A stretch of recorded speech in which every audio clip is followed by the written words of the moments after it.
Selamat berjumpa kembali dengan channel BioExplore Gunadi yang membahas materi biologi untuk jenjang SMA. Tapi bagi adik-adik yang akan memperdalam biologi dari SMP bisa memanfaatkan tayangan ini. Sebelum melangkah lebih jauh pada tayangan ini, jangan lupa berikan dukungan kalian dengan memberikan like, membagikan tayangan ini, kemudian subscribe dan komen. Komentar atau kritikan kalian, masukan kalian akan sangat bermanfaat untuk kemajuan tayangan ini, memberikan tayangan-tayangan yang sesuai dengan kebutuhan kalian yang ingin memperdalam materi biologi jenjang sekolah menengah. Ya, tadi sudah disampaikan bahwa kita akan membahas indera pengecap atau lidah. Bahasan kita meliputi anatomi, kemudian stimulus dan persarafan pada lidah, proses penginderaan, proses fisiologi, dan nanti ada sedikit membahas tentang gangguan fungsi pada lidah. Secara morfologi atau bentuk luar lidah, kita bisa melihat bagian-bagian lidah, mulai dari ujung lidah, tubuh lidah, korpusnya, kemudian ada celah lidah, garis yang ada di tengah, memanjang dari ujung ke pangkal, kemudian ada bintik-bintik yang kita sebut dengan papila. Nanti kita akan jelaskan ada beberapa macam papila, kemudian ada celah ujung, ada bagian pangkal itu nanti ada katup pangkal tenggorokan yang akan mengatur saluran pernapasan dan saluran pencernaan.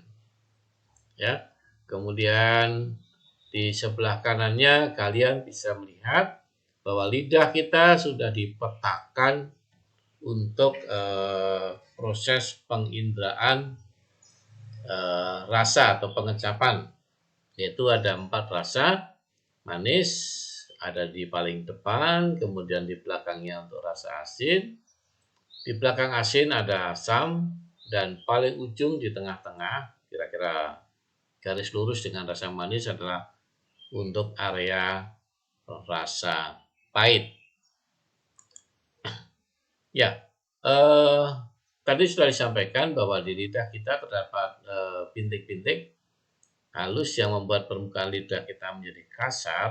Nah, bintik-bintik tadi dinamakan dengan puting pengecap atau papila. Ya. Nah, menurut bentuknya papila dibedakan menjadi 4, yaitu circumvallata, papila fungiformis, papila filiformis, dan papila foliata. Nah, kalau kita lihat sesuai dengan posisinya, maka kita bisa tahu bahwa papila circumvallata itu bertugas untuk mengecap atau menginderai rasa pahit sesuai dengan letaknya. Misalnya, 3 yang lain kalian bisa asosiasikan kira-kira ini untuk rasa apa. Nah, gambaran mikroskopis tentang papila ada di sebelah kanan. Ini adalah potret pengamatan di bawah mikroskop sayatan dari papila ini. Kemudian kalau di gambar bawah paling kanan itu adalah skema grafis, ya.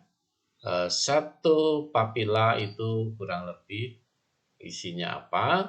Di sini diadakan katakanlah sel-sel dengan ujung silia, jadi katakan sebagai test hairs. Kemudian ada lubangnya, pori-porinya, test pore. Nah, sel-sel pengecap sendiri, ya, itu ada dilindungi oleh yang namanya sel-sel basal, ya.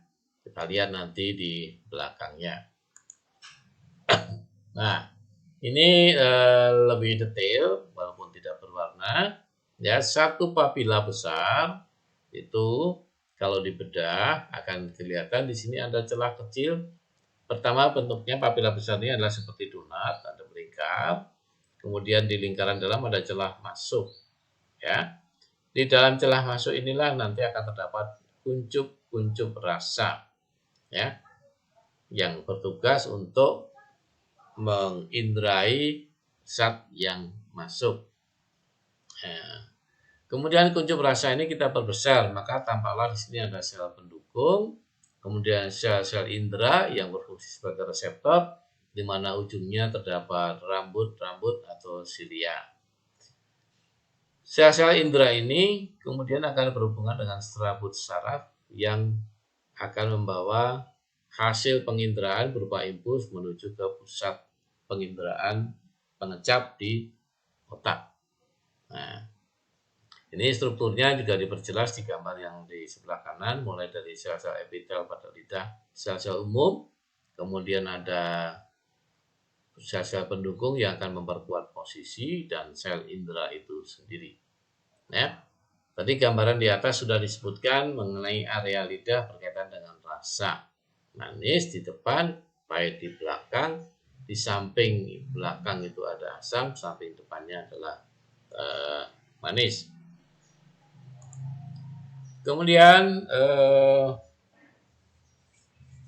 lidah itu akan bekerja untuk stimulus tertentu, yaitu senyawa kimia yang berbentuk cair. Rangsangannya berupa senyawa kimia berbentuk cair.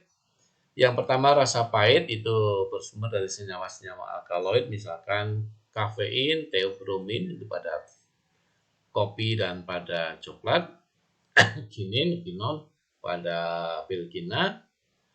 Kemudian manis bersumber dari gugus hidroksi, ion hidroksi atau OH- yang ada dalam satu senyawa kimia. Semakin banyak gugus ini, nanti rasa manisnya akan semakin jelas. Kemudian ada rasa asam, itu ion H+. Asin bersumber dari logam, garam atau mineral golongan 1A dan 2A. Kita mengenal dalam pelajaran kimia ada sistem periodik atau sistem berkala unsur.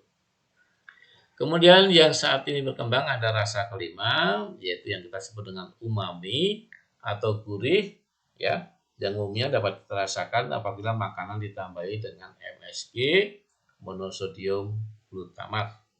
Ya, ini di buku pelajaran kita jarang kita bahas.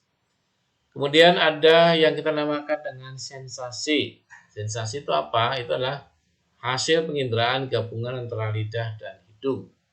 Misalnya adalah pedas. Pedas itu adalah gabungan antara panas dengan aroma yang kita hirup. Jadi sama-sama menggunakan istilah hot dalam bahasa Inggris, antara pedas dan panas tetap ada yang berbeda, ya. Kemudian serabut saraf. Jadi stimulus tadi akan diubah menjadi impuls oleh serabut saraf, oleh reseptor, kemudian dibawa melalui serabut saraf menuju ke pusatnya di otak. Ada serabut saraf hipoglosal atau hipoglosus. Ini akan memberikan sarapan pada otot lidah pada saat berbicara ataupun menelan. Dan cita rasa. Cita rasa inilah fungsi dari indera pengecap, ya. Kemudian saraf glosoparingeal ini berkaitan juga dengan penginderaan kecap, dan saraf fasialis itu untuk otot lidah. Proses faal atau proses fisiologi pada saat indera pengecap bekerja kurang lebih sebagai berikut. Pertama, lidah kita menerima zat kimia yang bercampur dengan air, baik itu air dari makanan atau minuman, ataupun dari air liur kita, dari saliva. Kemudian cairan tadi akan masuk ke celah-celah papila, ya, dan diterima oleh kuncup-kuncup pengecap atau taste buds. Oleh kuncup pengecap ini, stimulus diubah menjadi impuls. Jadi kuncup pengecap inilah yang berperan sebagai reseptor. Impuls atau pulsa listrik akan dibawa oleh serabut saraf indera pengecap yang tadi depan sudah kita singgung, dibawa ke pusat pengecapan di otak besar. Dalam hal ini adalah lobus temporalis, bagian dari otak yang ada di atas telinga kita, ya, kanan kiri. Nah, oleh otak besar, impuls tadi akan diolah sehingga nanti melalui serabut saraf motorisnya akan diberikan respon. Ya, responnya ini berupa sensasi, rasa yang tadi di depan sudah kita singgung. Ada 4 rasa dasar ditambah 1 yang masih dikembangkan, yaitu tentang rasa gurih atau umami. Ya, itu adalah cara kerja lidah kita yang normal pada orang yang sehat. Nah, lidah kita juga bisa terganggu sehingga fungsinya tidak maksimal. Di antaranya gangguan lidah itu adalah misalnya munculnya persepsi rasa pentom, ya, yaitu adanya rasa yang bertahan di dalam lidah kita yang lama meskipun makanannya sudah tidak ada, ya. Misalnya kayak kita menggunakan bahan-bahan aditif pada makanannya sudah habis sekian menit, tapi lidah kita masih merasakan rasa manis gitu ya.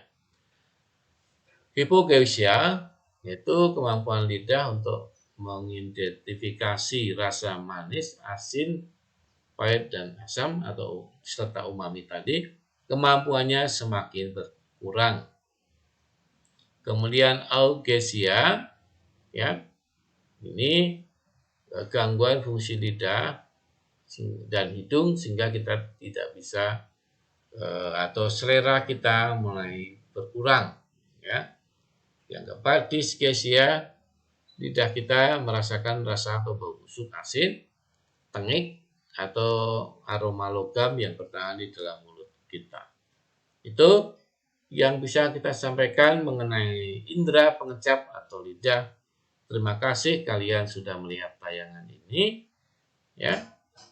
Jangan lupa sekali lagi kalian like, comment, subscribe, dan share sehingga tayangan ini semakin berguna, makin dikenal masyarakat, dan saya dapat masukan untuk memperbaiki tayangan ini sehingga semakin sesuai dengan kebutuhan kalian. Terima kasih, Tuhan memberkati.